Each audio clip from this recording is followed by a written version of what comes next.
Hello everyone, आशा करती हूँ आप सब स्वस्थ हैं, खुश हैं और अपना बहुत अच्छे से ख्याल रख रहे हैं। अगर आप मेरे चैनल पे नए हैं, नमस्कार, मेरा नाम है Harshada Kurtarkar and this channel is about tarot, reiki, numerology, vastu, law of attraction, law of manifestation, DIY remedies for your overall health. अगर आप इन सारे टॉपिक्स में इंटरेस्टेड है तो चैनल को फटाफट सब्सक्राइब करिए, बेल आइकन पे क्लिक करिए ताकि आपको मेरे वीडियोस के फ्यूचर नोटिफिकेशन मिल सके। और वीडियो को अच्छे से समझने के लिए वीडियो को एंड तक देखिए। वीडियो पसंद आए तो उसको लाइक करना, कमेंट करना और शेयर करना मत भूलिएगा ताकि ज्यादा से ज्यादा लोग इन चीजों का फायदा उठा सके। आज हम बात करने वाले हैं गणेश चतुर्थी के बारे में, जो कि आने वाली है कल, संकष्टी चतुर्थी जिसको हम बोलते हैं, which is tomorrow on 9th of April। तो सबसे पहले जो लोग बिल्कुल ही गणेश चतुर्थी के बारे में नहीं जानते, ऐसा तो कोई नहीं है जो गणेश चतुर्थी या संकष्टी चतुर्थी के बारे में नहीं जानता, but still if you are somebody who is new to the field of spirituality या ऐसी कोई चीज है, तो गणेश चतुर्थी से रिलेटेड बहुत सारी कहानियां हैं।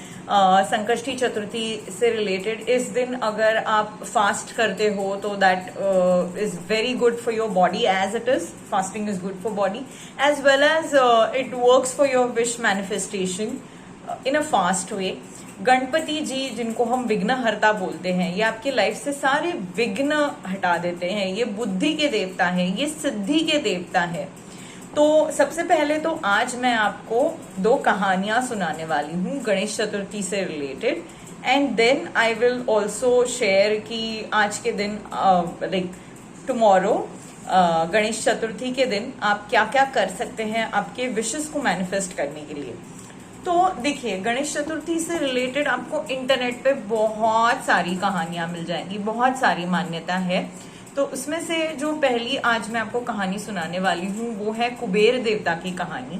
हम सब जानते हैं Lord of Kuber is the Lord of wealth. Kuber को हम लॉर्ड ऑफ वेल्थ कहते हैं। लक्ष्मी जी जैसे धन की देवी है, लक्ष्मी की देवी है, वैसे ही कुबेर देवता जो है ये लॉर्ड ऑफ वेल्थ है। हम कुबेर यंत्र की वर्शिप करते हैं, कुबेर देवता को वर्शिप करते हैं। तो एक बार क्या हो गया कि कुबेर देवता को बहुत घमंड आ गया। उनको लगा मेरे पास तो बहुत वेल्थ है, बहुत पावर है, तो मेरे पास जो प्रॉपर्टी है, जो वेल्थ है, वो सब देवताओं को पता होना चाहिए कि मैं सबसे अमीर हूँ, आई एम द रिचेस्ट। तो उसके लिए क्या किया जाए? तो उन्होंने सोचा कि मैं अपने घर पे डिनर के लिए सारे जो भी गॉड्स गॉडेसेस हैं उनको बुलाऊंगा, and that way I will make them know कि मेरे पास कितनी वेल्थ है, मैं कितना रिच हूं। तो वो क्या उन्होंने करा कि वो सबसे पहले गए शिव जी को आमंत्रण देने कि मैंने अपने घर पे शिव जी डिनर का आयोजन किया है, तो आप मेरे घर डिनर के लिए आ जाइए, भोजन के लिए आ जाइए। तो शिव जी जो थे, अब वो तो ज्ञानी है, वो तो महादेव है, वो इनकी जो कुबेर जी की मंशा है वो समझ गए कि कुबेर जी को बेसिकली अपने वेल्थ का बहुत घमंड हो गया है, और इसलिए ये जो डिनर का आयोजन किया गया है that is been done to just show off. तो शिव जी ने कहा कि मैं तो नहीं आ सकता डिनर पे, लेकिन तुमने इतने मनोभाव से बुलाया है मुझे, तो मैं एक काम करूंगा, मैं तो नहीं आ पाऊंगा, लेकिन मेरे जगह पे मैं अपने पुत्र को भेज दूंगा, मैं शिवांश को भेज दूंगा, मैं गणेश जी को भेज दूंगा। तो कुबेर जी ने सोचा ठीक है, शिव जी नहीं आ रहे, पर ठीक है, उनका बेटा तो आ रहा है, गणेश जी आ रहे हैं, और गणेश जी को तो हम सबसे पहले वर्शिप करते हैं। किसी भी गॉड को वर्शिप करने से पहले he is the God of positivity, विघ्नहर्ता है, उनकी पूजा सबसे पहले करी जाती है किसी भी भगवान की पूजा करने से पहले। तो अगर गणेश जी आएंगे एंड गणेश जी मेरा वेल्थ देखेंगे, इम्प्रेस हो जाएंगे, तो एज इट इज मेरे ये हर जगह पब्लिसाइज हो जाएगा कि मुझसे ज्यादा वेल्थ किसी के पास नहीं है। तो वो गणेश जी को लेकर अपने घर आ जाते हैं कुबेर जी, और उनको अपना पूरा वेल्थ वगैरह दिखाते हैं। गणेश जी बिल्कुल शांति से सारा उनका शो ऑफ देखते रहते हैं। फिर खाने के टेबल पे वो गणेश जी को बिठा देते हैं कुबेर जी, और सारी पूरी, श्रीखंड, मोदक, चावल, दाल, सब्जी, सारी चीजें जो है बिल्कुल एकदम सही से उनको निवेद्य का भोजन वो करवाते हैं। अब गणेश जी खाते रहते हैं। तो एक बार हो जाता है डिश फिनिश, वो कहते हैं और पूरी ला दो, और शिखंड ला दो, और मोदक ला दो, और ये चलता रहता है, चलते रहता है। और कुबेर जी मंगवाते रहते हैं खाना, बोलते रहते हैं हाँ स्वामी आ रहा है, आप खाइए। तो ऐसे करते करते पूरा खाना खत्म हो जाता है, लेकिन गणेश जी की भूख खत्म नहीं होती। तो इवेंचुअली कुबेर जी को रियलाइज हो जाता है कि गणेश जी की क्षुधा शांत नहीं हो रही है, यानी भूख शांत नहीं हो रही है, क्योंकि वो मुझे एक लेसन सिखाना चाहते हैं कि शायद मुझ में घमंड आ गया है। मुझे ऐसा लग रहा था कि मेरे पास जो वेल्थ है मैं तो हर किसी को प्रोवाइड कर सकता हूँ, पर मैं गणेश जी का पेट नहीं भर पाया, मैं उनकी क्षुधा शांत नहीं कर पाया। तो ये उन्होंने सिर्फ इसलिए किया है ताकि मुझे ये सेल्फ रियलाइजेशन हो कि मुझ में जो घमंड आया है उसका विनाश करना मुझे जरूरी है। I have to make changes in my self, मुझे खुद में चेंजेस लाने हैं। I have to be down to earth. Just because मेरे पास कोई चीज है मुझे उसका घमंड नहीं होना चाहिए, क्योंकि दुनिया में कोई ना कोई कहीं ना कहीं तो होगा जो मुझसे बेटर प्रोवाइड कर सकता है, या मुझसे बेटर पावर है उसके पास, मुझसे बेटर स्टेबिलिटी है, मुझसे बेटर वेल्थ है। तो I should not have that ego in me. तो वो क्या करते हैं, गणेश जी की माफी मांग लेते हैं। उनको रियलाइजेशन हो जाता है कि वो गलत थे। वो गणेश जी की माफी मांगते हैं और कहते हैं प्रभु मुझे माफ कर दीजिएगा, मैं नहीं समझ पाया कि ये जो मुझे घमंड हो गया है इज नॉट राइट, और मेरे पास जो वेल्थ है that is a blessing and I should not have pride about it और ईगो अबाउट इट। तो आप मुझे माफ कर दीजिए और आपकी क्षुधा आप शांत कर लीजिए, मेरी जो गलती थी उसे माफ कर दीजिएगा। आज के बाद मैं कभी घमंड नहीं करूंगा, मैं कभी शो ऑफ नहीं करूंगा। तो गणेश जी उनको माफ कर देते हैं और उनको आशीर्वाद देके गणेश जी वहां से निकलते हैं। अब गणेश जी जब वापस लौट कर आ रहे हैं तो उनकी जो सवारी है, उनकी सवारी है मूषक, मूषक यानी माउस। तो उनकी मूषक सवारी पे गणेश जी वापस आते रहते हैं अपने घर, कैलाश पे वो जाते रहते हैं। तो उस टाइम पे रास्ते में जाते वक्त, अब उन्होंने खाना बहुत खाया है, तो खाना बहुत खाने के बाद उनका जो वेट है वो भारी हो जाता है। तो मूषक जो है, जो माउस है, उनका वाहन जो है, व्हीकल, वाहन यानी व्हीकल जिसके ऊपर गणेश जी की सवारी होती है, तो उस वाहन पे जब गणेश जी आते रहते हैं, उन्होंने खाना बहुत खा लिया तो वेट बहुत आ जाता है मूषक पे, और वो मूषक जो है वो ये बैलेंस नहीं कर पाता और गणेश जी और मूषक दोनों गिर जाते हैं। तो गणेश जी बोलते हैं अरे मूषक तुमने क्या कर दिया, मुझे गिरा दिया, और सारा कीचड़ विचड़ जो है नीचे वो लग जाता है। और गणेश जी बोलते हैं तुम मेरा भार नहीं संभाल पाए। और ये जब कॉन्वर्सेशन मूषक और गणेश जी के बीच में चलता रहता है तो कहीं से हंसने की आवाज आती है, बहुत जोर जोर से हंसने की आवाज आती है। तो गणेश जी यहाँ वहां देखने लगते हैं कि हंसने की आवाज कहाँ से आ रही है। तो ये जो हंसने की आवाज आती रहती है ये गगन से आती रहती है। चंद्रमा जो होते हैं वो ऊपर से हंस रहे होते हैं ये चीज देखकर। तो गणेश जी को बड़ा गुस्सा आ जाता है और गणेश जी चंद्रमा को शाप दे देते हैं कि तुम्हें अपनी सुंदरता का बहुत गुरूर है, घमंड है, तो मैं तुम्हें श्राप देता हूं कि तुम्हारी जो खूबसूरती है वो चली जाएगी, वो मिट जाएगी। तो चंद्र भगवान बहुत चिंतित हो जाते हैं और आ जाते हैं वो गणेश जी के पास और गणेश जी की माफी मांगने लगते हैं कि प्रभु मुझे माफ कर दीजिए, मुझसे गलती हो गई। बहुत बार उनकी माफी मांगते हैं तो गणेश जी को दया आ जाती है और गणेश जी कहते हैं देखो अब मैंने तुम्हें शाप तो दे दिया, अब दिया हुआ शाप तो मैं वापस नहीं ले सकता, लेकिन मैं इतना कर सकता हूं कि ये शाप तुम्हें केवल सिर्फ एक दिन के लिए लगेगा, कि जिस दिन तुम्हारी खूबसूरती नहीं रहेगी, तुम दिखाई नहीं दोगे। कौन सा है वो दिन? अमावस्या का दिन। तो अमावस्या के दिन तुम दिखाई नहीं दोगे, ठीक है। और जो कि अब तुमने मुझसे माफी मांग ली, मैं तुम्हें ये वरदान भी देता हूं कि चतुर्थी के दिन मेरा जो लोग मेरा फास्ट करते हैं या मेरी पूजा करते हैं, मेरा फास्ट करने के बाद उस फास्ट की यानी उस उपवास की, उस व्रत की समाप्ति तभी होगी, चतुर्थी के व्रत की समाप्ति तभी होगी जब चंद्र देवता को अर्घ दिया जाएगा। यानी उनको जल चढ़ाया जाएगा। जब उनको अर्घ चला जाएगा शाम को चंद्रोदय के बाद, तभी ही ये व्रत गणेश चतुर्थी का संपन्न होगा।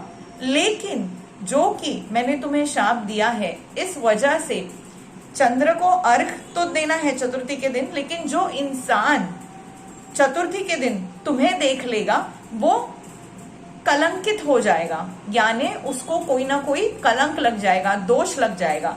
इसीलिए संकष्टी चतुर्थी के दिन हम चंद्रोदय के टाइम पे चंद्र को अर्घ देते हैं, लेकिन हम चंद्र दर्शन नहीं करते।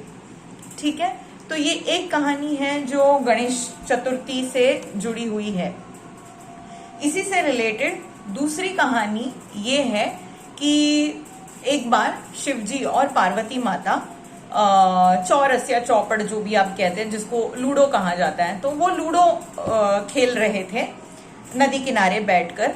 और अब खेल तो रहे हैं, तो कौन जीत रहा है और सही तरीके से जीत रहा है, चीटिंग नहीं हो रही है, तो इसका जज कौन बनेगा, इसका फैसला कौन करेगा। तो इसलिए वो क्या करते हैं, एक मिट्टी से मूर्त बनाते हैं एक छोटे बालक की, और उसके अंदर, या एक लड़के की मूर्त बनाते हैं और उसके अंदर जान फूंक देते हैं।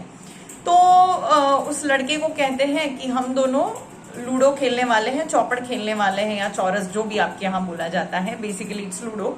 तो हम ये खेलने वाले हैं गेम, तो आपको ये बताना है सही से कि विनर कौन है, कौन जीता है। तो वो खेल चलता रहता है और उस खेल में हर राउंड पार्वती माता जीतते जाती है, गॉडेस पार्वती जीतते जाती है। लेकिन जब अंतिम डिसीजन इस बालक को, इस लड़के को सुनाना है, तो ये कहता है कि नहीं, पार्वती माता हार गई है। तो ये तो इनजस्टिस हो गई उनके साथ। तो पार्वती माता भड़क जाती है और देवी पार्वती इस लड़के को शाप देती हैं कि तुम लंगड़े हो जाओगे, और उस समय से वो लड़का लंगड़ा हो जाता है। फिर वो माफी मांगने लगता है पार्वती माता की कि मुझे माफ कर दो, मुझसे गलती हो गई।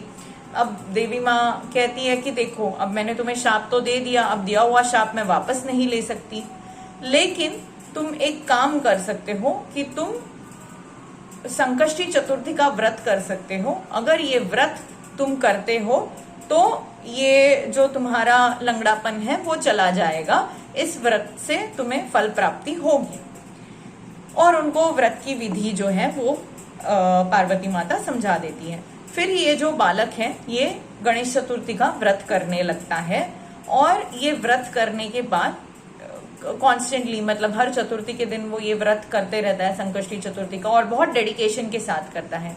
तो ये देखकर गणेश जी जो है प्रसन्न हो जाते हैं, गणपति भगवान प्रसन्न हो जाते हैं उस बालक का डेडिकेशन देखकर, और उससे बोलते हैं कि मैं तुम्हारे भक्ति से, तुमने जिस तरीके से व्रत किया, इससे बहुत प्रसन्न हूं मैं, और तुम्हें जो वरदान मांगना है तुम मांग लो। तो ये बालक कहता है, प्रभु मेरी इतनी इच्छा है कि मैं शिवलोक जा सकूं, मैं शिवलोक जाना चाहता हूँ। तो गणेश जी तथास्तु बोल के उसको वरदान देते हैं, और वो शिवलोक पहुंच जाता है माता पार्वती और शिव जी का आशीर्वाद लेने। लेकिन जब वो यहाँ आता है तो देखता है कि वहां पे सिर्फ शिव जी बैठे हैं, पार्वती माता है नहीं, क्योंकि उस समय जब वो शिवलोक पहुंचता है उस टाइम पे शिव जी और पार्वती माता में कोई लड़ाई हुई रहती है, जिसकी वजह से पार्वती माता दूर गई होती है उनसे, शिव जी से। तो शिव जी इस बालक को देखते हैं और बोलते हैं कि आश्चर्यचकित हो जाते हैं कि तुम कैसे यहाँ शिवलोक में कैसे पहुंच गए, क्योंकि शिवलोक में पहुंचना, कैलाश पे पहुंचना, it's not easy for everyone. तो आप कैसे पहुंच गए? तो वो कहता है कि जो पार्वती माता ने मुझे बताया था गणेश जी का व्रत करने के लिए, वो व्रत मैंने किया, और उस व्रत से गणेश जी प्रसन्न हो गए और उन्होंने मुझे वरदान दिया शिवलोक आने का। और गणेश चतुर्थी की जो महानता है वो बालक बताता है। तो शिवजी सोचते हैं ये बालक, इसने ये व्रत किया और इसके सारे पाप हट गए और ये शिवलोक में आ गया, तो मुझे भी ये व्रत करना चाहिए पार्वती माता को मनाने के लिए। तो शिवजी खुद संकष्टी चतुर्थी का व्रत करते हैं, और उस व्रत को करने से पार्वती माता प्रसन्न हो जाती है और शिवजी के पास वापस आ जाती है, और दोनों उस बालक को आशीर्वाद दे देते हैं।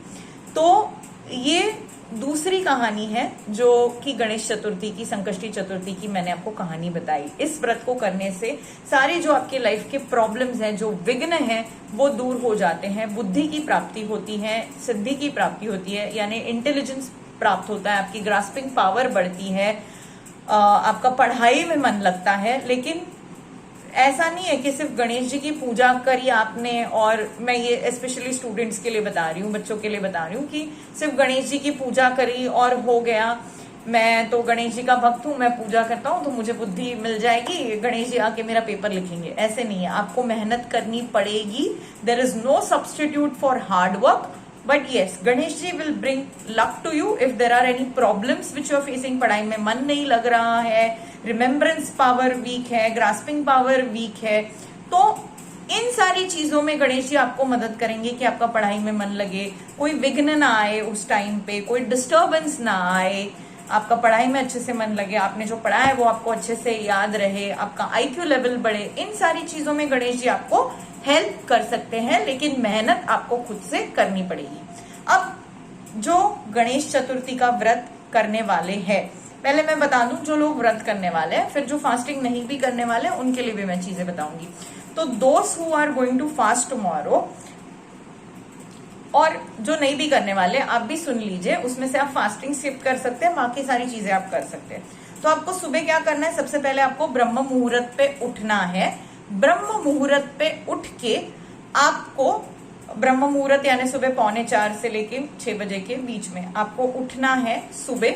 अगर आप ब्रह्म मुहूर्त पे नहीं उठ सकते तो एटलीस्ट सूर्य निकलने से पहले आप उठ लीजिए और सुचिरभूत हो जाइए, यानी नहा लीजिए, फ्रेशन अप हो जाइए। उसके बाद आपको आपकी जो घर के मंदिर में पूजा है वो करनी है।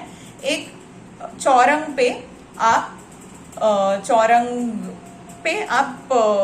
मतलब पूर्व दिशा में आप वो चौरंग रखिए और उसके ऊपर आप एक लाल कपड़ा बिछा लीजिए। उसके ऊपर आप एक पान रख लीजिए, जो हम पान खाते हैं वो वाला पान, बीड़े का पान आप रख लीजिए।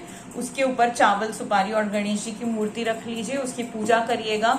हल्दी, कुमकुम, सिंदूर लगा के, सिंदूर गणेश जी को प्रिय है, दुर्वा चढ़ाइए उन्हें। अगर आपके पास 21 या 108 दुर्वा उपलब्ध हो तो उतने चढ़ाइए। ओम गम गणपतये नमः बोलकर, या ओम गम गणपतये विघ्न विनाशिने स्वाहा, दोनों में से आप कोई भी मंत्र बोल सकते हैं।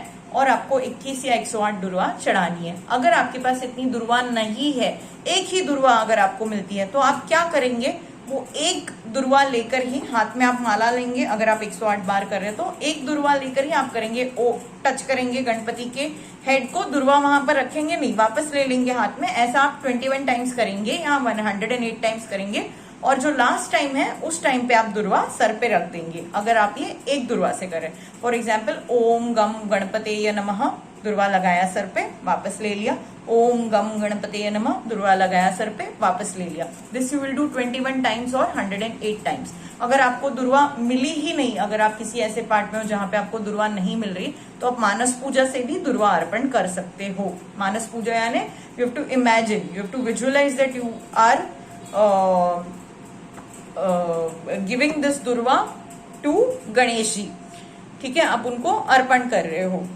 देन आपको, उनको लड्डू पसंद है, मोदक पसंद है, तो आप उनको लड्डू या मोदक, अगर मिठाई भी चढ़ाते हो तो मोदक के शेप की जो मिठाई होती है वो चढ़ाइए। वरना आपने कोकोनट से या गुड़ से जो भी मोदक बनाए हैं, चावल के मोदक बनाए या गुड़ के मोदक बनाए हैं, जो भी या गेहूं के मोदक बनाए हैं, वो आप उनको अर्पण करिए। अगर कोई मिठाई भी ले रहे हो तो मेक श्योर कि वो मोदक के फॉर्म में भी लड्डू आते हैं, वो आप उनको अर्पण करिए, ठीक है।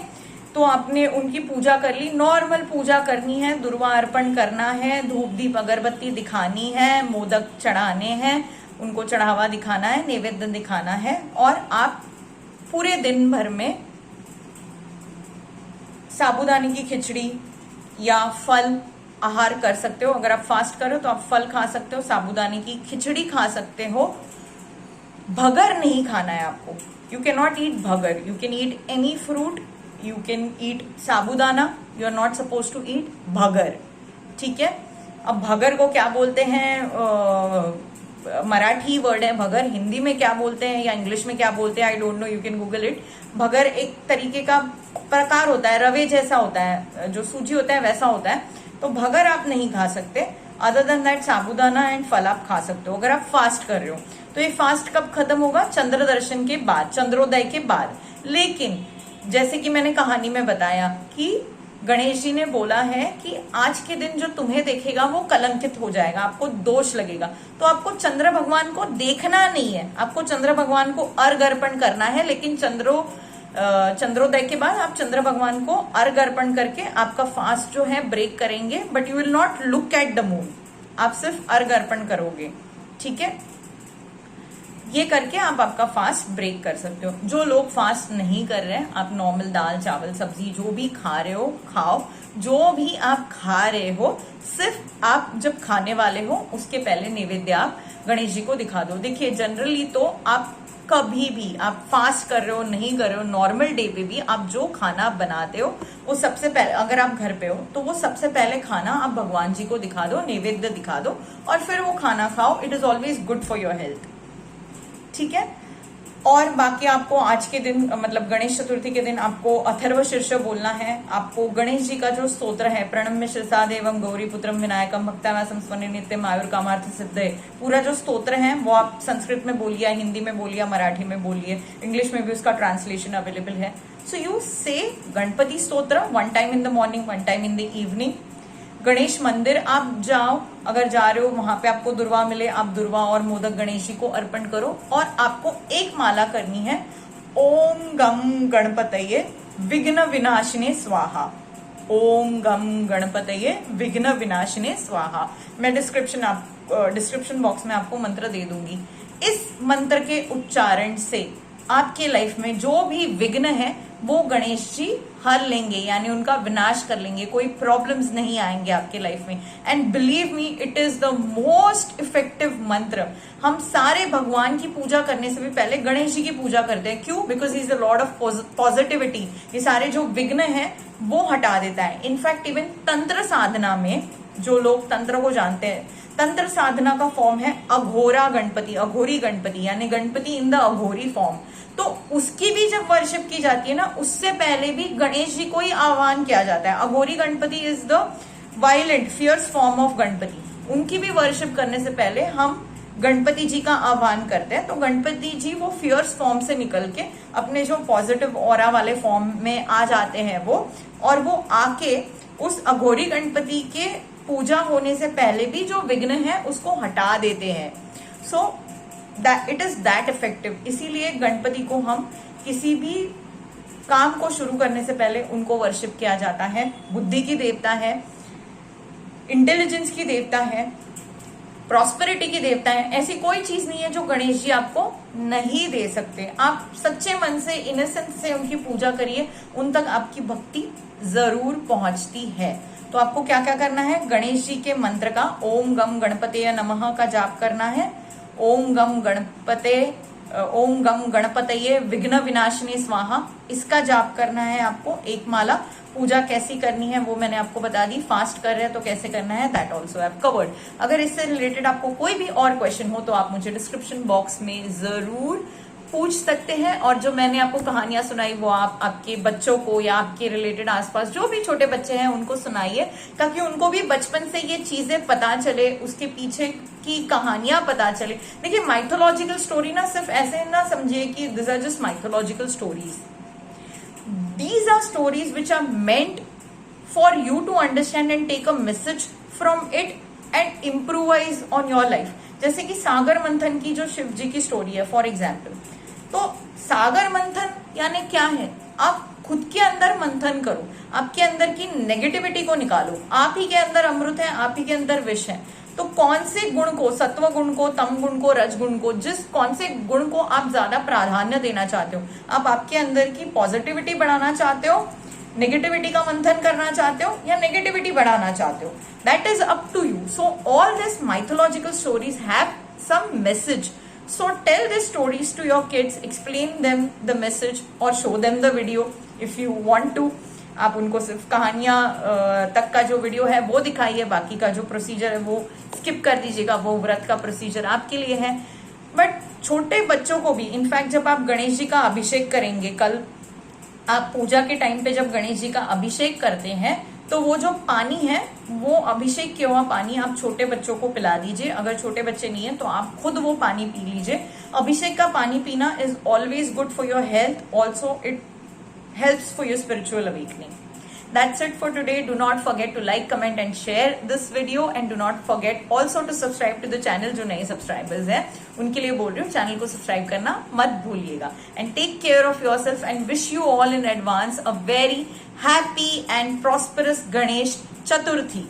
जो लोग फास्ट नहीं भी कर रहे हैं, डू विजिट गणेश जी का टेम्पल, या एटलीस्ट अगर आप कुछ नहीं कर पा रहे हो, गणेश जी को दुर्वा और फूल अर्पण करना और ओम गम गणपतये विघ्न विनाशिनी स्वाहा इस मंत्र की माला का एक बार आप जाप जरूर कीजिएगा।